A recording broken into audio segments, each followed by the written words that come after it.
Stop it.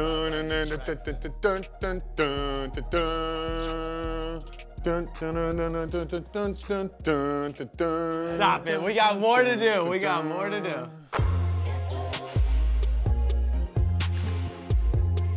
Good morning, everybody, and welcome to Wake Up with Whistle, presented by Wendy's Breakfast. I'm your host, Jack Settleman. Joining me today is the White Mamba, Brian Scalabrine, and we're going to talk about all the happenings from the first couple rounds of the tourney. How are you feeling this morning? I'm good, man. I'm up. I'm ready to go. I want to talk a little bit about some upsets. We want to talk about some people, the number one seeds pushing through.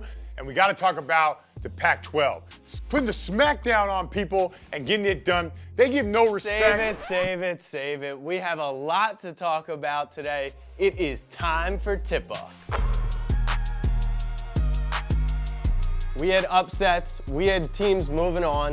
But the one person who never loses is the internet. Undefeated. Undefeated, never lost. Scal, what was your favorite viral moment from the first two rounds? Anytime you're going to the tournament, keep your composure. Oh my God!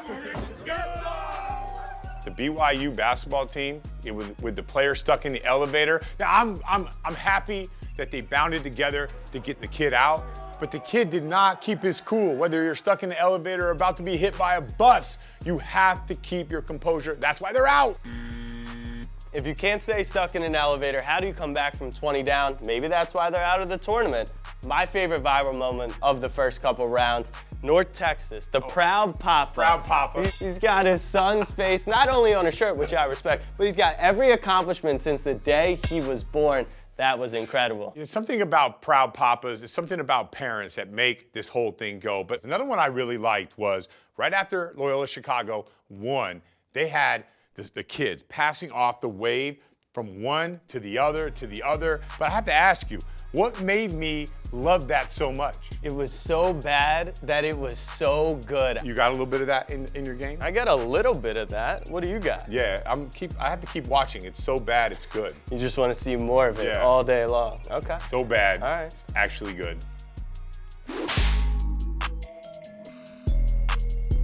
All right, fam, this is Fresh Roast. Scal and I are about to battle it out over this week's tourney topics. Let's start with the Mobley brothers. You think they're one of the best brother duos we've ever seen? So the way I look at them is one of the top picks in the draft is Evan. And I think that, I don't think he's as good as Isaiah, his brother. So if you look at the fact that you got a top 10 pick in the draft and you have a guy who's probably gonna be a second rounder, you have to admit that's pretty impressive. The one thing I wanna bring up is the Griffin brothers.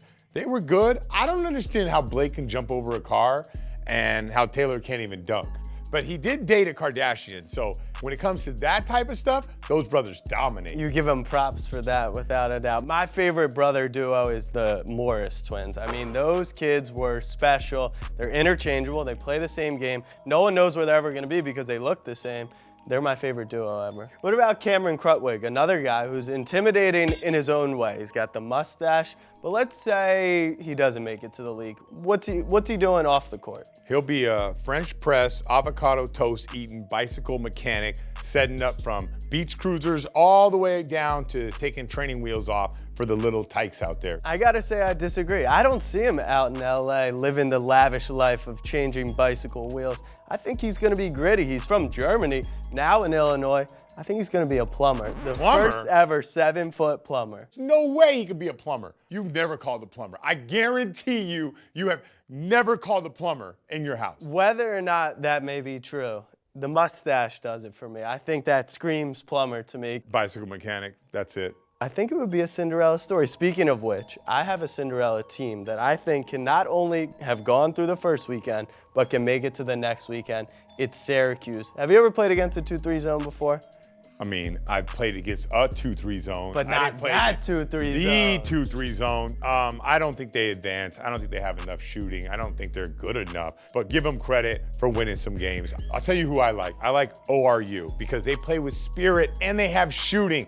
This is how you have to play. America loves them. I love them. They're going to get it done. You're saying that the Syracuse team doesn't have shooting. They got Buddy the Elf. They got the coach's son. First time, what do you think about He's coach's not son? that good. What do you think about coach's son? Have you ever played with the coach's son before? When he's the best player on the team, that's different. He hasn't earned that right to be there. Dad said he's the hardest working son he's ever had. That doesn't matter. It's about talent. All right, Scal, let's settle over one final question. Which school from the tourney pumps out the best league talent? All time? All time. UNC. You got Jordan, Worthy, Stackhouse, Vince Carter. Come on. There's no debate. I did say all time, but can you even name a successful UNC player over the last 2 decades? Harrison Barnes? Harrison Barnes is okay, but I can run through the greatest end-of-bench player of all time, Adam Morrison. Hey. I ain't got a problem with Adam Morrison, but you better watch your mouth. When we're talking about end-of-the-bench championship type of players, you better put some respect on my name. All right, fam, the beatdown is over. Obviously, I won that debate with the fresh roast, the hot topics. Let us know what you think. Who do you think won that?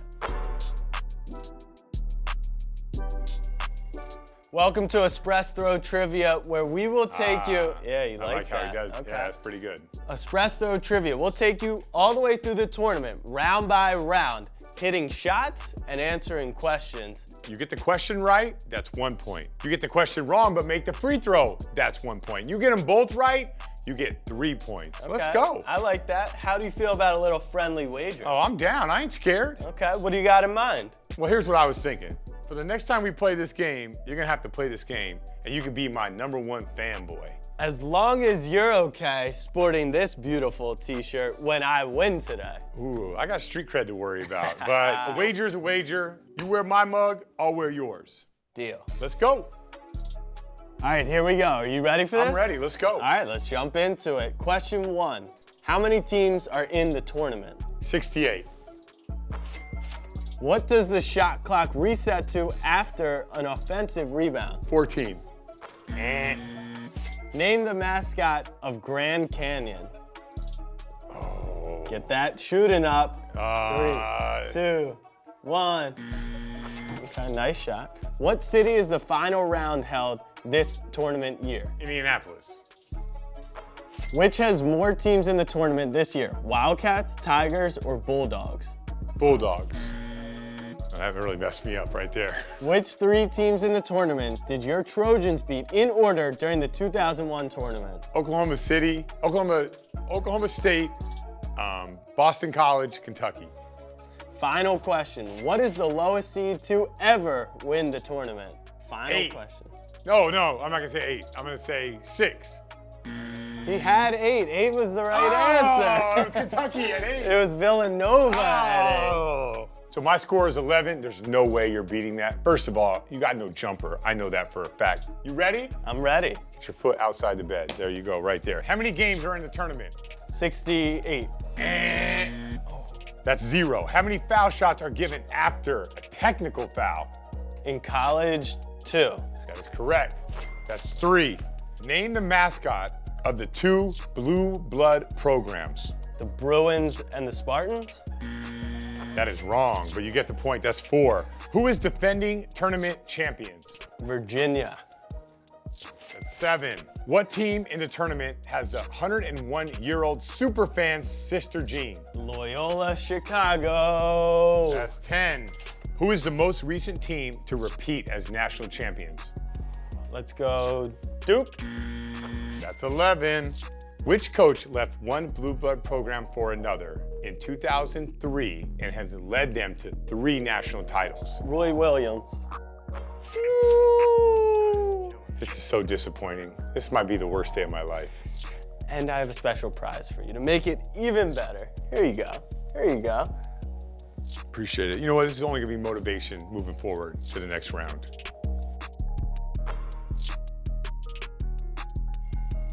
What an incredible weekend we just had. Brackets busted, crazy upsets, and insane viral moments. What are you most looking forward to? Viral moments will live forever. Can't wait to that. America will fall in love with a Cinderella story. So am I. ORU, Max Smith. The B is silent, the J is not. And can the #1 seeds flex their muscles? And you better show some respect for my Trojans who are getting it done on the sneak. I cannot wait to see how it all plays out. Thank you for joining us so much, and we will see you soon on Wake Up with Whistle, presented by Wendy's Breakfast.